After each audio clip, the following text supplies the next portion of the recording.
माता की YouTube family, कैसे हो आप सभी। उम्मीद करते हैं आप सभी बहुत अच्छे होगे, स्वस्थ होगे, मस्त होगे। तो हमारे एक और नए ब्लॉग में आप सभी का बहुत बहुत स्वागत है। तो यहाँ पे मेरी पूजा पाठ सब हो चुकी है और बाल कर रही थी। तो बाल अभी मैंने गीले हो रहे हैं तो इसीलिए मैंने अभी काढ़े नहीं है, बस हल्का सा मुँह पे लोशन लगा लिया है। तो बस यहाँ पे ना तो अब मैं चलती हूँ नीचे, तो क्योंकि खाने की तैयारी करनी है तो खाने में देखते हैं अभी जाके नीचे क्या बनाते हैं। वैसे तो मैंने बेसन वगैरह भून के रख रखा, मतलब करके रख रखा था। और इधर मसाला भी मैंने सारा जो पीसना था वो भी पीस लिया था। फिर जल्दी से एक चूल्हे पे मैंने इधर मसाला भून रही हूँ और एक चूल्हे पे इधर पकौड़ियाँ सेक रही हूँ। तो बेसन की पकौड़ी की सब्ज़ी बना रही हूँ आज, क्योंकि कुछ समझ में नहीं आता। हरी सब्जियाँ भी इस टाइम पे कुछ है नहीं, तो बेटे को भी टिफ़िन में देना है। तो फिर मैंने कहा चलो आज बेसन रखा था।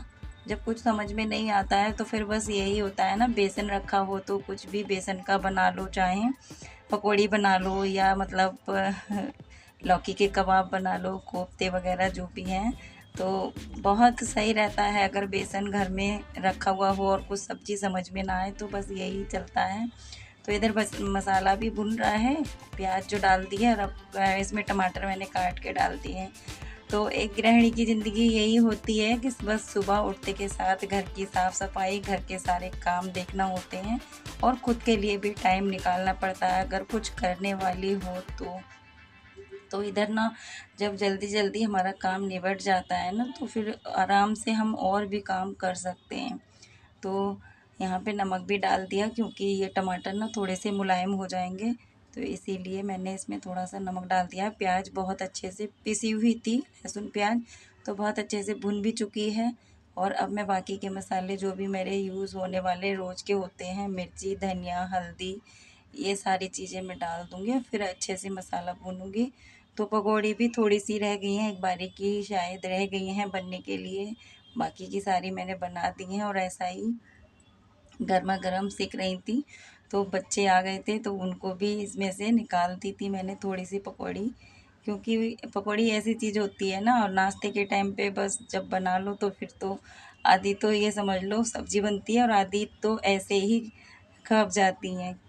पकौड़ी चीज़ ही ऐसी होती है, बस गर्मा गर्म देखी। और ये देखो निकालने में मैंने मसालदानी रखी हुई थी, तो यहाँ पे धनिया पाउडर में एक पकौड़ी गिर गई थी। तो चलो ये भी मेरी बन के हो गई हैं तैयार, सारी बन चुकी हैं। और अब मैं इसमें पानी डालूँगी। पानी पका के मतलब डालो ना पकौड़ी तो ठीक रहती हैं। अभी मैं ऐसे ही पकौड़ी डाल के फिर पानी डालूँगी तो कच्चा पानी इनके अंदर रहेगा तो वो स्वाद नहीं रहता। तो पहले तो मैं मसाले में इसमें डालूँगी पानी और पानी को पकने देंगे। मसाला तो अच्छे से भुन चुका है, तेल छूट गया है, तो मैं इतना ही भूनती हूँ। टमाटर भी मुलायम हो चुके हैं, तो बस यहाँ पे अब अच्छे से। और ये देखो यहीं पे सो रहे हैं और इतना शैतान हो रहा है ये शैडो बहुत ज़्यादा। अब मुश्किल हो रहा है इसको रखना, क्योंकि ये छोटा सा घर है ना, ये भी परेशान सा हो रहा है रह के, बनता भी नहीं है, बाहर भागता है। और बाहर से भाग के जब आता है ना तो फिर सब बच्चों पे दौड़ता है काटने के लिए, पता नहीं क्या हो गया ऐसे। बस जब तक छोटा रहा था ना, जब तक ठीक रहा था वो, फिर उसके बाद में ना ये मसाला हो गया था, फिर मैंने इसमें पानी डाल दिया है।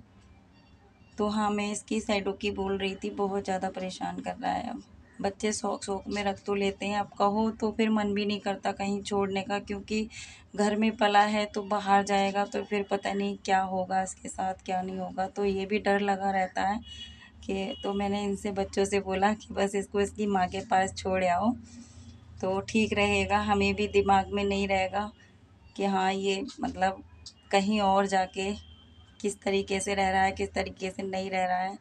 और छोटी सी जगह में है ना तो ये भी परेशान हो जाता है, और अब बड़ा हो रहा है तो वैसे भी बस बहुत ज़्यादा परेशान करने लगा है। रात में पाता रात में उठाएगा सबको और बहुत शैतानी करने लगा है। इसके साथ में मतलब बच्चे अगर सोते होते हैं तो बच्चों को भी जगाता है कि बस इनकी, ये तो सो लेते हैं दिन में अपनी नींद पूरी कर लेते हैं, लेकिन बच्चों को बहुत परेशान करता है बहुत ज़्यादा। और इसको ज़्यादा डांटो तो फिर ये काटने को दौड़ता है, तो बस यही हाल है इनका।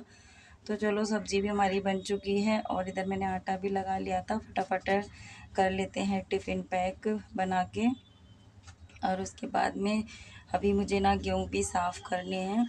तो यहाँ पे 9:30 बज चुके हैं और बेटा जाएगा 10 बजे, तो उसका लंच तैयार हो जाएगा। बस रोटियां सेकनी है, सब्जी बन गई है। तो रोटियां भी उसके लायक ही सेकूंगी, बाद में बनाऊंगी। अगर मन हुआ तो फिर अभी कर लूँगी, क्योंकि गेहूँ साफ़ करने हैं मुझे। आटा मतलब ख़त्म हो रहा है हमारा, तो गेहूँ साफ़ करने हैं इसीलिए। तो रोटियां सारी बना के रख दूँगी। फिर ये दोनों बच्चे भी हैं, बेटी भी अभी स्कूल से आने वाली होगी, तो उनको भी भूख लगेगी। हाँ, सभी का ही ध्यान रखना पड़ता है एक औरत को। सब लोग कहते हैं ना, घर में कोई काम नहीं होता, लेकिन घर में बहुत सारे काम होते हैं जो कि एक लेडीज़ ही संभाल पाती है। जेंट्स नहीं संभाल पाते, कितना भी घर में हो, लेकिन लेडीज़ ही संभाल पाती है सारे काम। और जेंट्स के जो काम होते हैं वो जेंट्स भी संभालते हैं, उनके काम उन तक हैं, और लेडीज़ों के काम लेडीज़ तक हैं। तो बस मैं बोल रही थी ना, गेहूँ साफ़ करने हैं। तो यहाँ पे ये देखो, ये मेरे पीछे पीछे यहाँ भी आ गया, मानता नहीं है, बिल्कुल बांध के रखो तो बनता भी नहीं है। तो यहाँ पर आ गई थी मैं, और यहीं मेरे साथ में आ गया था। तो बस ऐसा ही है। बच्चे भी नीचे हैं, बच्चे बेटे को आवाज़ दूंगी तब वो लेके जाएगा, ऐसे नहीं तो ये ना गेहूँ साफ़ करने नहीं देगा, यहाँ पे फिर खड़ा रहेगा। वैसे इसकी ये आदत अच्छी है, कुछ खाने पीने का सामान रखा होता है वहाँ सुसु पोटी नहीं करता बिल्कुल भी। अगर ऊपर ये कट्टा गेहूँ का रखा हुआ था, लेकिन इसने जब तक यहाँ से हटा नहीं, यहाँ मतलब बिल्कुल भी सुसु पोटी बिल्कुल नहीं की थी। इतनी तो समझदारी जानवरों में भी देखो है, सफाई का उन लोगों को भी ध्यान है, लेकिन क्या करें, कहीं जाते नहीं। और इतनी आदत बेकार हो गई है, बाहर भेजो ना तो बाहर करता नहीं है, और घर में ही करेगा। बाहर घूम आएगा, टहले आएगा। मैं इसीलिए इसको घर से बाहर छोड़ भी देती हूँ, लेकिन नहीं करता। चलो अपना वीडियो यहीं एंड करते हैं। वीडियो अच्छा लगे कमेंट में ज़रूर बताना। अगले ब्लॉग में फिर